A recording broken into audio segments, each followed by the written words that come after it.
Le chancelier allemand s'est recueilli au mémorial de la Shoah à Jérusalem ce matin.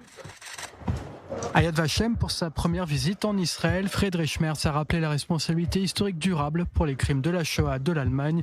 Il a confirmé l'attachement de la République fédérale allemande à l'existence et la sécurité d'Israël, qu'il a qualifié d'immuable. Hier soir, Friedrich Merz était l'invité d'Yitzhak Herzog à la résidence du président d'Israël. Ce dernier s'est réjoui de leurs bonnes relations ainsi que de la coopération militaire entre Berlin et Jérusalem.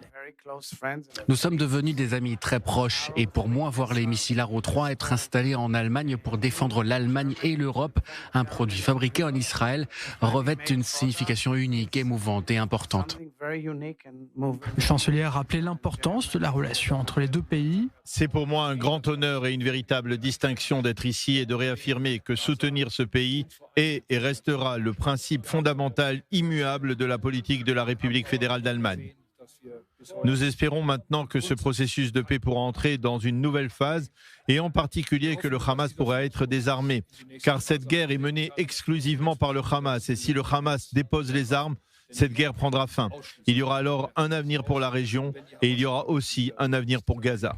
En début d'après-midi, après une rencontre bilatérale, le Premier ministre Benjamin Netanyahou et le chancelier allemand ont tenu une conférence de presse commune. Devant les journalistes du monde entier, des divergences ont surgi, notamment sur la solution à deux États, soutenue par le chancelier allemand et considérée comme une chimère par le Premier ministre actuel. La diplomatie et les relations internationales ont cédé le pas à la politique intérieure israélienne. Pour la dernière question, Benjamin Netanyahou répond par la négative. Il ne quittera pas la vie politique pour bénéficier d'une grâce présidentielle. Le Premier ministre compte bien se présenter devant les électeurs lors des prochaines élections. Ils sont très préoccupés par mon avenir.